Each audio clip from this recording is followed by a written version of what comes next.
What's up, YouTube? Today I'm going to be talking about something that I truly believe is a gem and that has been coming up slowly. Maison and the Man-Eating Apartment.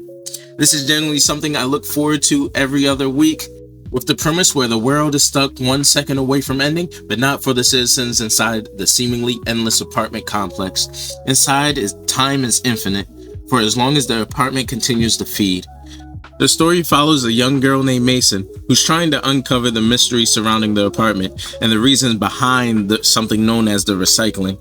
Her curiosity is what shapes so much of the story. She consistently wants to understand why certain people are chosen early, why the apartment functions the way it does, and what truths are being hidden from the residents. But at the same time, Maison is also being pulled towards her duty as the newly appointed landlord. Because of her position, she can't always get the answer she's looking for, especially with the higher-ups seemingly trying to stop her from following in the footsteps of her predecessor.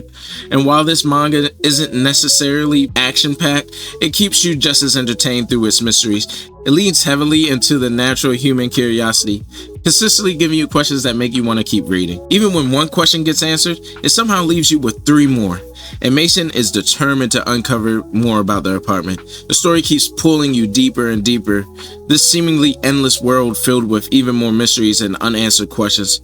One of the biggest mysteries in this series are their apartment men. While their jobs seem as if they're maintenance workers, carrying out the recycling process and maintaining order, it quickly becomes clear there's so much more to them than that. They have this deeply unsettling appearance, and whenever they show up, the atmosphere immediately becomes tense. You're consistently left wondering what they truly want, and whether what they are doing is actually necessary for their apartment to function, or if there's a much darker reason behind it all.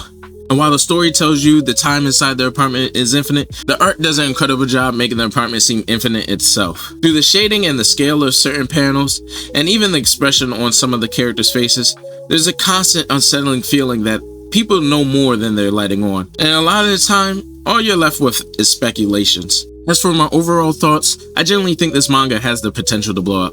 If it keeps up this level of quality, and we're only around 60 chapters in. I said 60 chapters. It's 30 chapters in. Minor mix-up. I've loved keeping up with it so far. I think the mystery surrounding the apartment is handled incredibly well, and the character designs are just as memorable.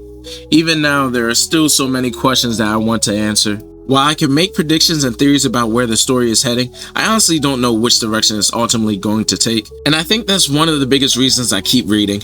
And overall, I think this manga is a good 7 out of 10. And now, some of you might be thinking, you just spent this entire video praising the manga and you only giving it a 7 out of 10? Yeah. And that's because I think people throw around 9s and 10s way too easily. 7 out of 10 doesn't mean it's average. To me, a 7 means it's genuinely good manga that I'd recommend to people.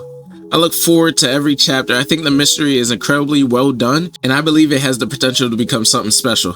But when I compare it to some of the series I consider great, I don't think it's quite there yet. My biggest criticism is that some of the reason behind certain things can feel a little strange at times. But honestly, I can't even tell if that's intentional or not, because so much of this world is built around things that don't completely make sense, so it's never really took me out of the story. That said, we're only around 60 chapters in. There's still a ton of unanswered questions and a lot of room for the story to grow, and plenty of opportunities for it to become even better. So while it's sitting at a 7 out of 10 for me right now, I could absolutely see that score going up or down depending on where the story goes. And that is why I think Maison and the Man-Eating Apartment is one of the most interesting mangas I'm reading right now. If you've already read it, let me know your theories down below. Honestly, I still have way more questions than answers. Thank you for watching. I'll catch up with you guys in the next one.